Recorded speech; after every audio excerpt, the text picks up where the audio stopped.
My name's Cameron.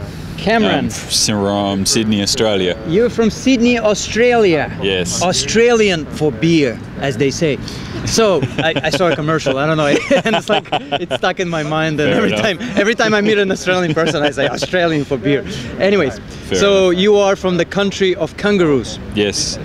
But you do not travel using kangaroos. You are traveling by your bicycle. Definitely, yes. And tell me about yourself. Why you decided to go on this trip? How long have you been on it? What inspired you? From a young age, I was keen to cycle around Australia, and through my work as a mining engineer, I've lived in the outback of Australia. What engineer? Mining engineer, digging holes. You engineer money? Mining. Mining? You're a miner? Yeah. Whoa, okay. I design and operate mines. So. I see. You design too? Yeah. That's amazing, So, like engineering and stuff.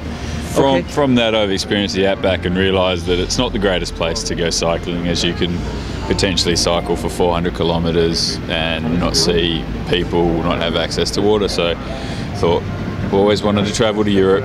Why not combine the two and cycle around Europe?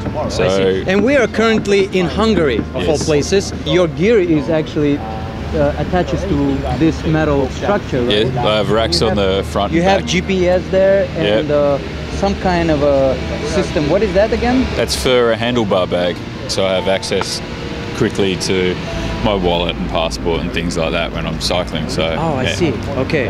And you cross borders and stuff. How long have you been on the road so far? I started on the 16th of April 2010 and it's now October, so October 8th. 6 months. You've been on the road for 6 months. Yeah. And how do you how do you handle this financially? I mean, do you just save up money and then you go on the road for such long periods? I saved up money, and is this the longest? Due to my profession, I get paid pretty well, and I was also made redundant last year, so I got to pay out for 3 months worth of pay, which helps very much. I see. So but you took a long leave vacation kind of thing from your work, right? Because you cannot do the mining engineering on the road. No, I got made redundant, so I lost my job. What is redundant? My job I wasn't required anymore on the mine site, so they paid me out for 3 months, and I left and decided to come traveling. That's nice.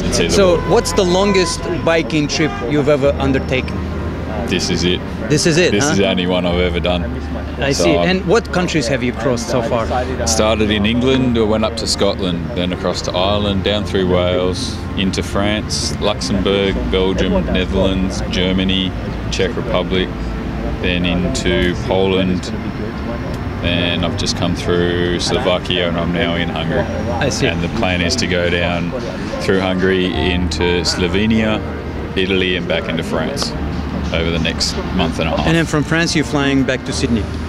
Not sure where I'm going from France, but I have a couple more months before I go home, I see. What's the most memorable, the most provocative perhaps, a story or something that you were like a culture shock or something like that on the road of all these 6 months that you can share with us? Probably how friendly all the locals are in all the different countries you go through. It's where people I've met randomly have offered me accommodation for the night in their homes. Yeah, and I see the bikers start talking. Oh, look, come stay at our place tonight, have a shower and a feed and things like that. So they're probably the best memories. So that's somewhere in rural areas, right? It's not like really in the city. Not in the cities, no. I see. In the cities, people are not as open, right? No, not as open, but I think also they're a lot more busy with their lives. They just go about. They look at you, get a passing glance, and then they go, "Ooh, that's a bit weird," and that's about it. And they see bags on your front wheel and back wheel. And what do you pack? What do you pack in your bags for a trip like this? 6 months. Obviously, I've got clothing for all weather conditions, from rain to lovely, beautiful warmth like this. Right. So I have some cycling clothing, some off-bike clothing. I have a computer, so I can put all my data and record like my a laptop journal or something and like that. Yep. Right. Are your knees complaining a lot? No. Because knees are pretty much the hardest to, on the cycling, right? Like you pretty much. Knees are pretty good. Yeah. Knees are pretty good. The most complaints I get are out of my wrists. Wrists. What happened? Because the wrist sits like that most of the day, and I get pins and needles in the hands. And look at that. Yeah, you got like a suntan. A suntan line over here. Not so obvious on the arms, and the legs. How long do you stay in the city? Like when you arrive to a city? 2 to 3 days. And you don't couch surf? Not very often. I'm not. Why not? Because I'm not really sure where I'm going to be from day to day. And you're pretty much like flexible, right? Yeah. Just like a free agent kind of thing. Yeah, you just pop in the city, just go to a hostel, and that's it. Most days I don't know where I'm going to be in 2 days' time, so it's quite hard to couch surf. I see. I've done it randomly, but what's your budget on a day basis? Like, how much money do you spend on a daily kind of food or? Dear, it's very hard because I don't really keep track of it. You don't keep track of it. You're a rich guy. So yeah. And, I'm probably thinking 30 to 40 euros a day. I eat so much food. You do? Oh, you have to, right? According to the information that I've got, I'm expending somewhere between 6,000 and 7,000 calories a day. So that's like really, you're channeling through a lot of energy, resources through your body, and it's like. So to give an example, they recommend that the average person eats 2,000 calories a day. You eat 3 times more. Yeah. Damn, that's insane. And a lot of water as well, right? A lot of water. Like, what kind of foods do you prefer for having it compact and light for the road?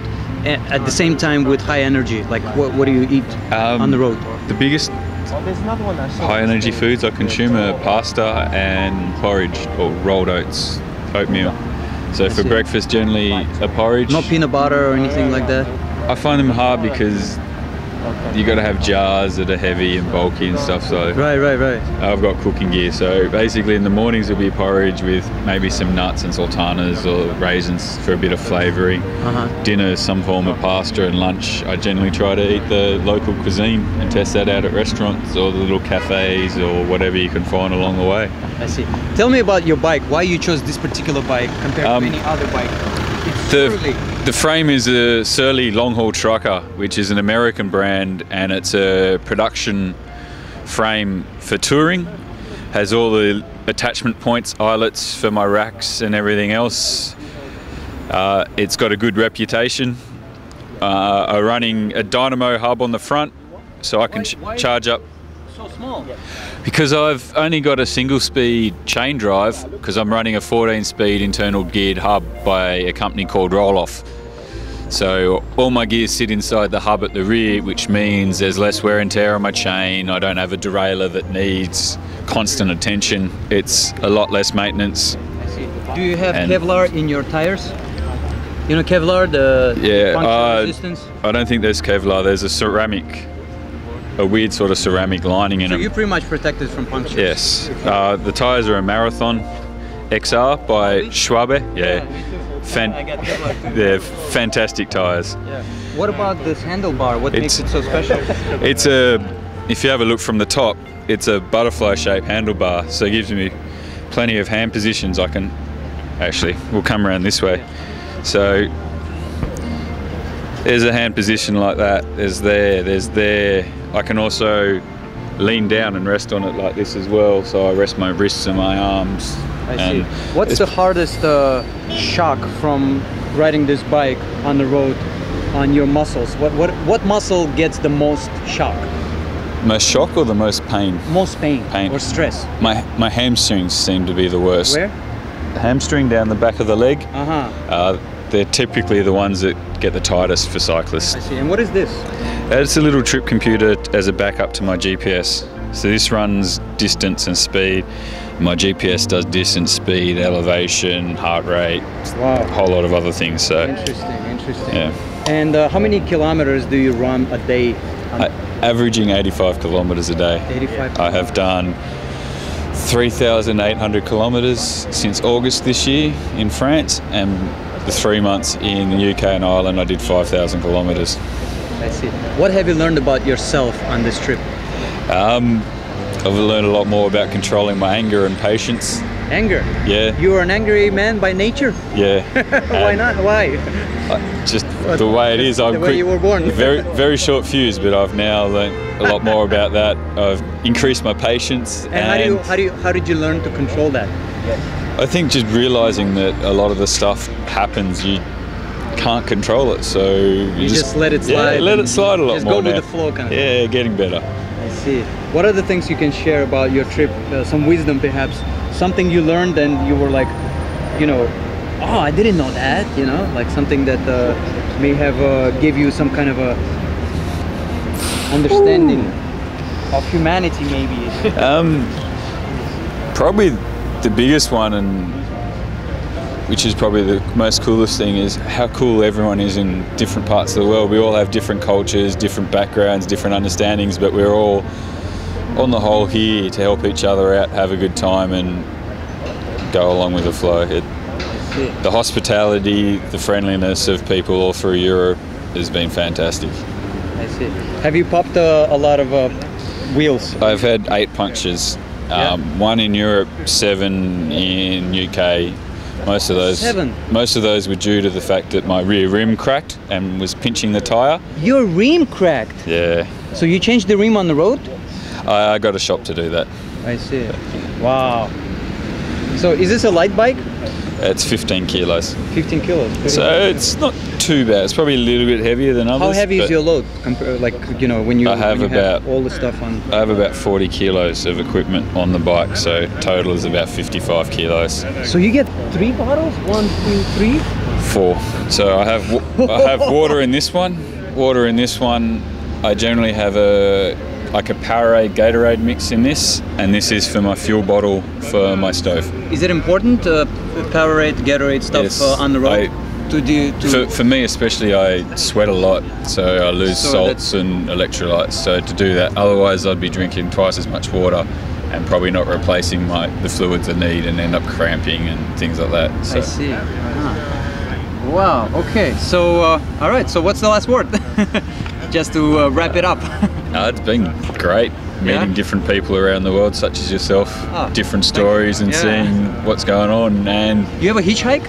Did you ever get to a point where you're like, wow, I can't go any further, I'm gonna do all the stuff? Had hitchhike once when my rim broke, and I was about 25 kilometers from the nearest town. So with a truck or something, or a little van, and the lady was a farmer. And lady picked you up. Yeah, very nice. So she gave me a lift in, and I caught the train down to get my bike fixed after that. So, fantastic. Where was that? That was in Scotland, about 150 kilometers north of Inverness. They got really brave ladies out there, huh? Look at that. All right, Cameron, right? Yes. Cameron, it has been a pleasure. Have you met James Cameron? No, I haven't. You should meet the guy.